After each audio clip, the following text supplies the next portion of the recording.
ఉత్తరంలో వారి సందేహం చూద్దామండి. నంద్యాల నుంచి ఉమా రాస్తున్నారు.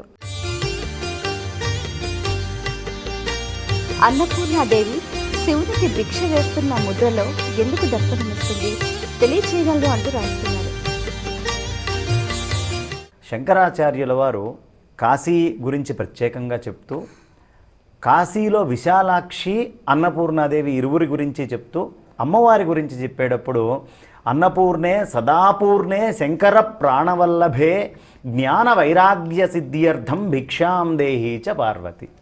అమ్మ, నువ్వు జ్ఞాన వైరాగ్యాలు ఇవ్వడం కోసం మాకు భిక్షని ప్రసాదించు అని చెప్పి చేస్తూ శంకర ప్రాణవల్లభే, ప్రాణవల్లభుడికి పెట్టాల్సినటువంటి బాధ్యత అది ఖచ్చితంగా స్త్రీ మీద ఉంటుంది కదా.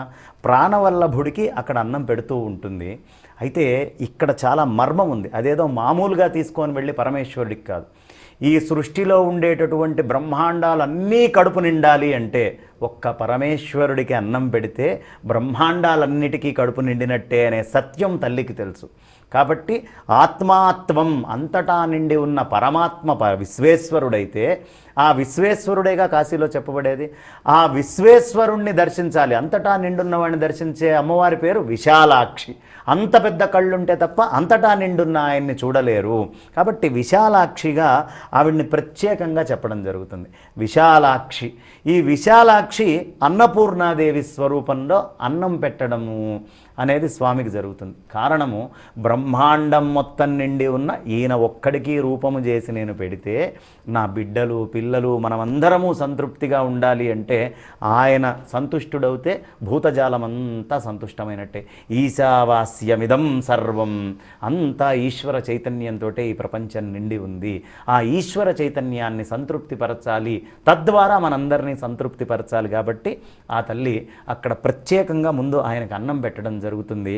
ఆయన కూడా ఈ ప్రపంచంలో ఉండేటటువంటి శక్తులు మొత్తము, ఆ శక్తి స్వరూపిణే కదా ఆవిడ, ఆ శక్తి మొత్తము కూడా తన శక్తిని ఈయన కనుక అందించినట్లయితే, అందుకనే సౌందర్య లహరిలో శంకరాచార్యులు వారు స్పష్టంగా రాస్తూ ఆయన మొదలు పెట్టడమే అమ్మా, నువ్వు గనక లేకపోతే ఆ పరమేశ్వరుడు జడమేనమ్మా, నీ వల్ల మాత్రమే ఆయన చైతన్యంగా సంచరిస్తూ ఉన్నాడు అనేటటువంటి సత్యాన్ని చెప్తాడు. ఆ జడత్వము నుంచి ఆయన బయటికి రావాలంటే ఈ తల్లి అన్నం పెట్టాలి.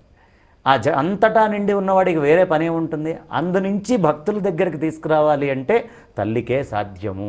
అందుకనే రామదాసు వేడుకున్నా, లేదు త్యాగరాయస్వామి వారు వేడుకున్నా, ననుబ్రోవమని చెప్పవే సీతమ్మ తల్లి, ఆ తల్లి ప్రేరేపణ ఇస్తే తప్ప ఆయన ఏమీ చేయలేడు. కాబట్టి తద్వారా ఈ అన్నం పెట్టి ప్రేరేపణ చేసి శక్తినిచ్చి బ్రహ్మాండాన్ని మొత్తాన్ని అంతటా నిండి ఉన్న మీరు రక్షించుగాక అని అన్నం పెడుతుంది ఆవిడ.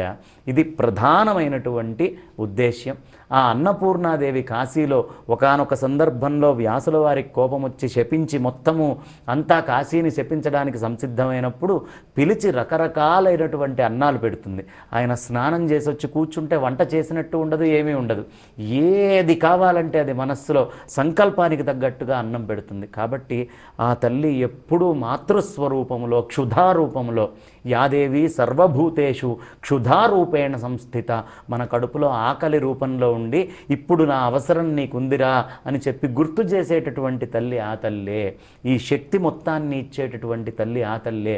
అది పరమేశ్వరుడికైనా సామాన్యమైన మనకైనా ఆ తల్లే శక్తిని ప్రసాదించాలి అనే సత్యము మనకి అందులో కనిపిస్తుంది.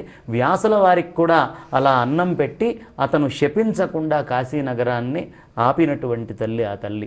అంతటి మహత్తరమైన శక్తి కాబట్టే ముందు పరమేశ్వరుడికి నివేదనగా పెట్టి మనకిస్తుంది, మనకు సందేశం ఇస్తోంది. నాయన, మీరు కూడా ఏది మీకు దొరికినా ముందు పరమేశ్వరుడికి పెట్టే మీరు తినండి అనే సత్యాన్ని ఆ తల్లి మనకు తెలియపరుస్తోంది. మరి